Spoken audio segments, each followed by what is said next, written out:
Hello, and welcome to the summer edition of Uncommon Sense, a podcast presented by the CPA Education Foundation's Taub CPA Knowledge Centre. This podcast features conversations with Alberta CPAs sharing their insights on a wide range of timely topics. We're currently taking a break while we prepare for Season 2 of Uncommon Sense, coming later this summer. In the meantime, we've dusted off and reposted some of our episodes from the past year, as well as from our predecessor podcast, Straight from the CPA's Mouth. These episodes are as relevant today as when they were first recorded. So, if you missed them the first time around or just want to enjoy them again, now is the time to have a listen. And remember, we'll be back soon with Season 2 of Uncommon Sense, with new episodes featuring more uncommonly interesting guests and topics.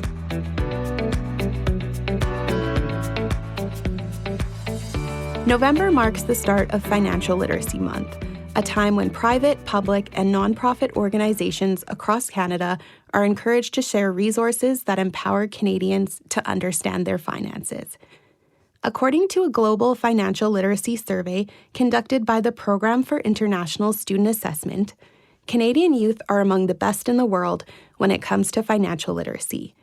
Results showed that 15-year-old Canadian students who talk about money with their parents scored the highest among their peers in the testing. This confirms that our behaviors in adulthood are often shaped during our childhood. So, as parents, guardians, or mentors, how do we teach children the basics of money management so they can build healthy financial futures? Joining me today via Zoom is Robin Taub, CPA CA.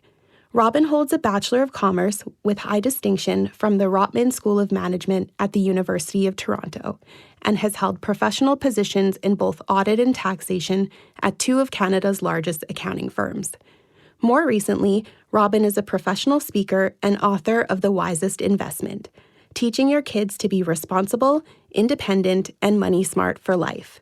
Let's hear Robin's thoughts on teaching our children about money straight from the CPA's mouth. Robin, thank you so much for joining me today. Thank you for having me, Nikkei. So I do feel like we have a lot to discuss, and I'm very excited to be chatting with you. So I guess I wanted to ask, you have experience at accounting firms, some of Canada's top accounting firms. You have experience at Citibank. So what was the motivation behind The Wisest Investment? Why did you decide to write a book? The true driving factor behind the book was to help other parents do what I was able to do for my own kids. And that is to teach them about money and help them become responsible, independent, money smart young adults. And as a CPA CA by background and having worked in accounting and finance and business my entire career, I felt really well equipped to do that. But I know that for a lot of parents, this is a really challenging, difficult subject. Mm-hmm. And, studies have shown that parents have tried to teach their kids about money, but many don't feel they've been successful and they don't always know what information they need. So I felt like a book like this could really help other parents when it comes to this really important issue. Absolutely. As I mentioned earlier, parents who talk to their children about money seem to test, higher on financial literacy acumen. Mm-hmm. So what do you think the importance of talking to your children about money is? I saw that article too, by the way. It was in the Calgary Herald, the one that you're referring to with that study. And mm-hmm. I thought that was great because it really reinforces my whole philosophy, which is that, parents have this really crucial and important role to play when it comes to teaching their kids. And the reasons why is that if we don't teach our kids about money, and I'll say we meaning parents, but it might be grandparents as well, or other family members, older siblings, our kids will be lacking a basic life skill. Financial literacy is a basic life skill. And that could lead to financial struggles down the road when the stakes are higher. And if we don't teach our kids about money, they may suffer from money stress. And the research shows that money is the largest source of stress, more than work or relationships or health. And in fact, money stress can lead to health issues, physical and mental health issues like anxiety and depression, even heart disease and high blood pressure. And then thirdly, if we don't teach our kids about money, they may start to form bad habits, like living beyond their means that become difficult to break as they get older. So those are three really important reasons why I think it's so crucial to teach our kids about money. Absolutely. And I think really by not, like you mentioned, we're kind of doing our children a disservice because it could have longer term impacts on, mental or even physical health. Yeah, exactly. And I think if you struggle financially as a parent, I think you want better for your kids. You don't want them to make the same mistakes that you've made, and you want them to have an easier time of things. And I think you also know the importance of this life skill in terms of being able to make responsible financial decisions throughout your life. Absolutely.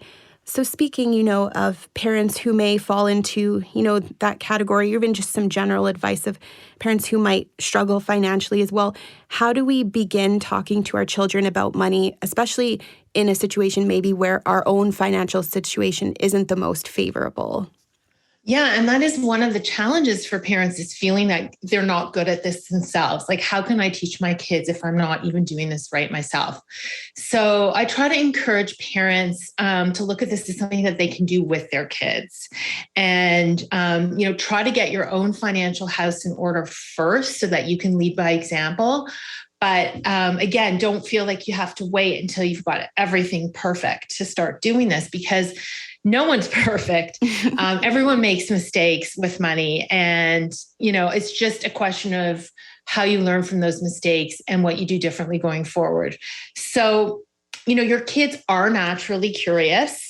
And they may actually be the ones that open up the discussions. They may start asking you questions about how money works. And if they see you using a debit or credit card, or your phone even, to pay for things, they might ask you about that. Or they may ask for something that they've seen an ad for that their friends have. So just those little openings are ways that you can begin the conversation with them. Another really important thing is that financial literacy is being taught in school across Canada. Yes. In every province and territory. So you can ask your kids what they're learning about money in school as well, and try to, to integrate some of those conversations or build on those. Absolutely. Yeah. So those are, just a few ways that you can find an in to start having these conversations. That's great. And one thing you mentioned was the importance of kind of having your own house in order. So are there certain tips you could give parents to have these conversations? What type of things should they be aware of and mindful of in order to get their house in order to speak to their children? Right. So I actually, in the book, The Wisest Investment, I talk about these 11 healthy habits of financial management. Okay. And they're general rules or guidelines that parents can follow to get their own financial house in order. So examples would be, knowing where you stand financially. So preparing your net worth and your budget, your cash flow on a regular basis, and reviewing it. Another habit would be the importance of living within your means and paying yourself first. And another example would be the importance of having a financial safety net. So that would be an emergency fund and adequate insurance as well. So those are just a few examples, but there are, I think I just listed 4. So there's an additional 7 in the book, and they all hit different areas of personal finance, but they're all equally important. And these are things that you can also talk to your kids about. So, some parents are afraid they're going to get these uncomfortable questions when they start talking to their kids about money, like, are we rich, or how much money do you make, or how much is our mortgage, right? And that's another barrier why parents avoid the topic. But these healthy habits can be used as general principles so that you can have an open and honest conversation with your kids without getting into some of the specific numbers that you may feel they're either too young or too immature. It's just not age appropriate for them to know yet. So as a parent yourself, do you have any stories that you would like to share about how you started talking to your kids about money? So for me, like, my kids are now 24 and 26. So when I think back, it's hard for me to remember when I started because I feel like it was always part of the conversation in our house. My husband is also a CPA, CA by training. And so finance and business and that kind of stuff was never something that was a taboo topic in our house. It was something that we did talk about. So I do remember my kids had piggy banks like most young kids do. And I do remember them using those piggy banks. And then eventually they open, I remember taking them to the bank and opening up their first bank account, which was a youth account, which is a special account designed for young savers, which have normally maybe no fees at all, right, or minimal fees. And they don't pay a lot of interest, but it's just a great teachable moment to get your kids to understand like what comes after a piggy bank. So I remember doing that with my kids. And, I also remember them taking some coins to school on Fridays because they used to collect money for charity in their classrooms. So I remember talking to them about what that was all about and sharing with those who are less fortunate than us. So, lots of little things. And then as they got older, of course, we got into things like getting a job for the summer and budgeting for university and all that stuff. But it is a long time ago when I think about my kids. And I was, when you asked me that, I was like, how did I start it off with them? But it's like, I think it was just something we always talked about. Right.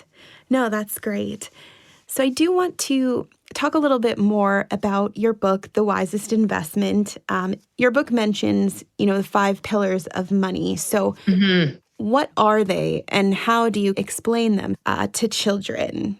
Right. So I tried to come up with a framework or a structure to help parents figure out what to talk about at the different ages and stages of their kids' lives. So what I came up with was what I call the 5 pillars of money, and they are earn, save, spend, share, and invest. So those are the 5 pillars. And then there are 4 stages of childhood that I've identified as young kids, 5 to 8, preteens, 9 to 12, teenagers, 13 to, let's say, 17, 18, and then emerging adults, 18 plus. So what I've tried to do in the book is I've created a chapter for each of those 4 stages: young kids, preteens, teens, and emerging adults. And within each chapter, I talk about the 5 pillars of money. Again, earn, save, spend, share, and invest. But what's special is that within each of these chapters, the specific teaching points, the anecdotes, the examples that illustrate the 5 pillars are going to be very age specific and age appropriate. And as you'll see, they're going to become more sophisticated as your kids get older, because the things that they're dealing with in their lives under those 5 pillars are becoming, a little more complicated, a little more sophisticated. So the book is really meant to help you really zero in on what do my kids need to know about earning at this age? What do they need to know about sharing at another age? And, I know parents are busy, and I know that's another one of the challenges, is feeling like they don't have the time or the opportunity to teach their kids. So I tried to make the book really digestible so that they could just zero in on the chapter that covers the stage their child is at now, or even if there's a specific issue that's come up, they could find that, that specific topic within one of the chapters. I think that's fantastic. And do you think, in your experience, do you think it's something that should be quite formalized, or is this something that can just happen casually, a dinner conversation, or, you're spending some money at the grocery store or shopping, and is that a good time to incorporate some of that? Yeah, those are great examples, Nikkei. And I don't think it should be formalized, because I think then it becomes something that doesn't happen, or it just feels like too structured. So I tell parents to look for these teachable moments, an opportunity to build a money lesson naturally into your day-to-day lives as you go about your business, like just what you were saying. So if you're going grocery shopping and you prepare a list based on the meals that you've planned for the week, you can talk about comparison shopping and getting value for money. And then when you actually go and you pay the bill, or even if you're doing it online, you can talk to your kids about different ways you pay for things. Like, are you using a debit card or a credit card? Are you using cash perhaps? Unlikely, but maybe. And just taking advantage of the fact that we're constantly transacting every single day. And your kids are really observant. They are watching and listening and learning from you. So either they're going to ask you how something works, or you can introduce it. You can say, oh, hey, if you notice, I'm going over our budget for the month. And the reason I do this is because we have to make sure we have enough money for all the things we need and some of the things that we want. And, depending again on your child's age, you could get into some of the line items on your budget, or it could be just something as simple as them seeing you use your phone when you drive through to get coffee. Mm-hmm. And they're like, how are you paying on your phone? So just whatever it happens to be, they are going to crop up everywhere. So you don't need to carve out like formal structured sit down time. Okay, that's really good to know. So I did just want to quickly revisit those different categories you've identified in your book, The Wisest Investment. So when should we begin talking to our children about money? How early is too early? Is there such a thing? It depends on your kid, and you're going to know your kid best. Some kids are really precocious and curious, and they're going to be ready at maybe even 3. But I think in general, most kids are ready around the age of 5. And that coincides with when they start preschool. They're around other children and they see what other kids have and do. And they're just, out in the world a little bit more.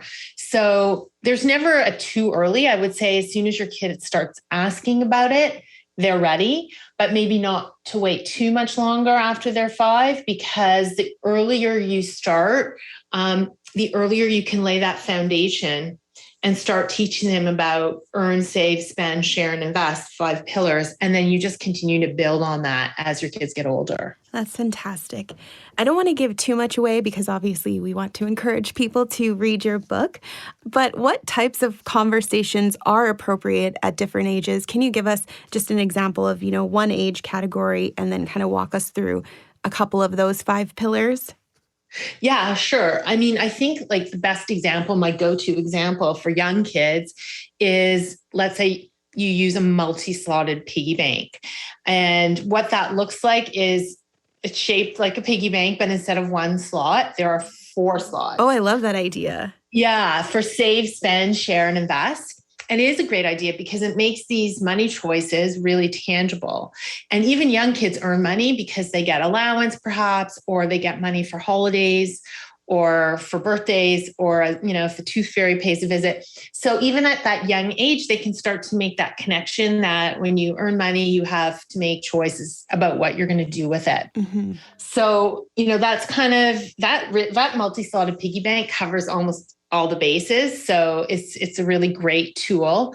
And again, like with young kids, you want to start with cash because it's tangible and concrete. Yes. And it's easy for them to understand, right? Because talking about digital money or electronic payment, it's too conceptual. It'll be really hard for like a young child to understand that.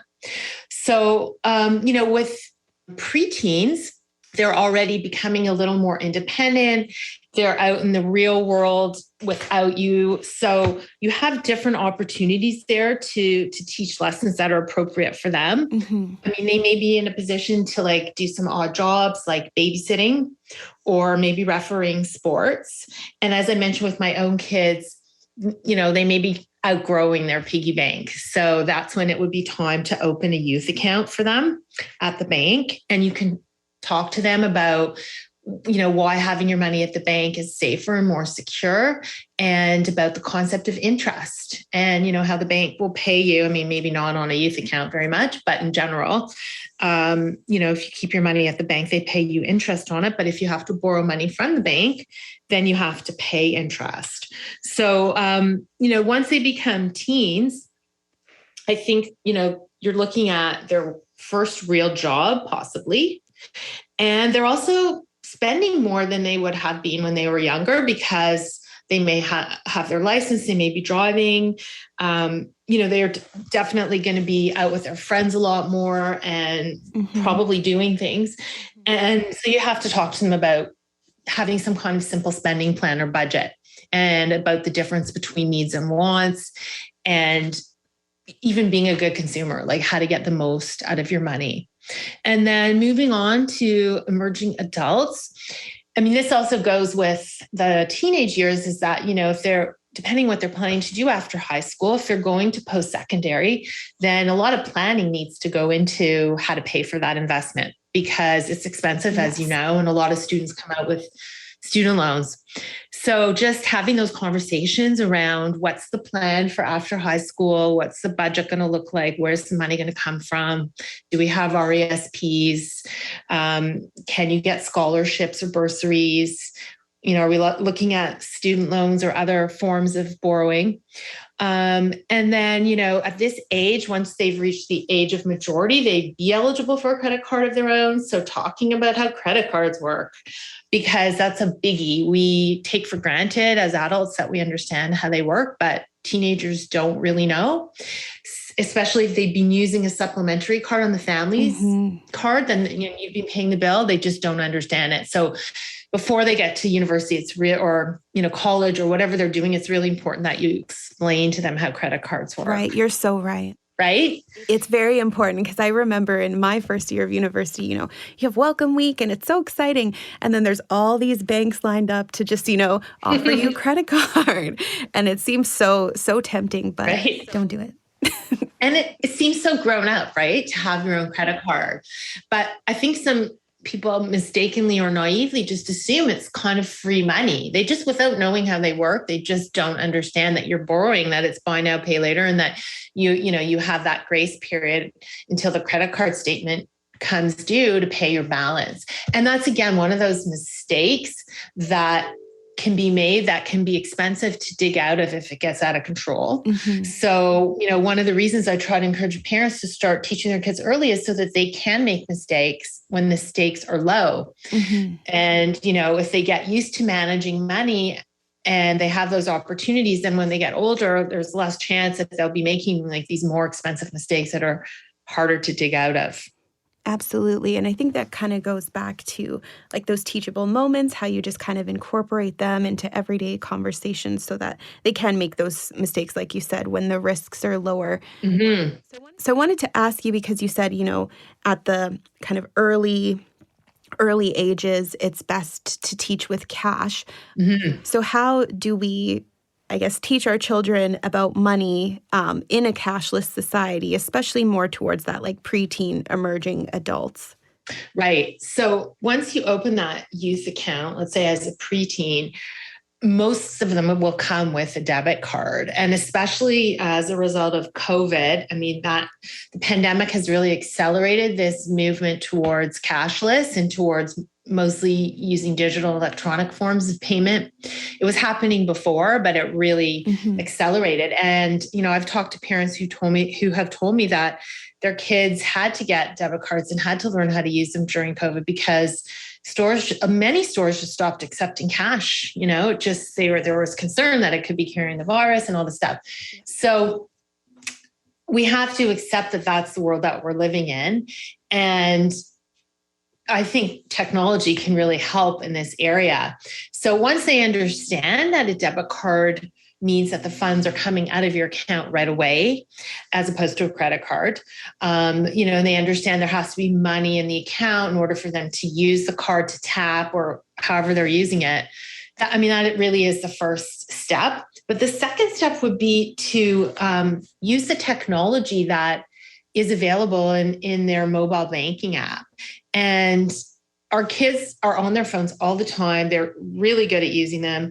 And most of the big banks in Canada have these tools built into mobile banking that can help you track your spending, create budgets, monitor your account balances, and even like create notifications and alerts. So you can set up these notifications like each time you spend money from an eligible account.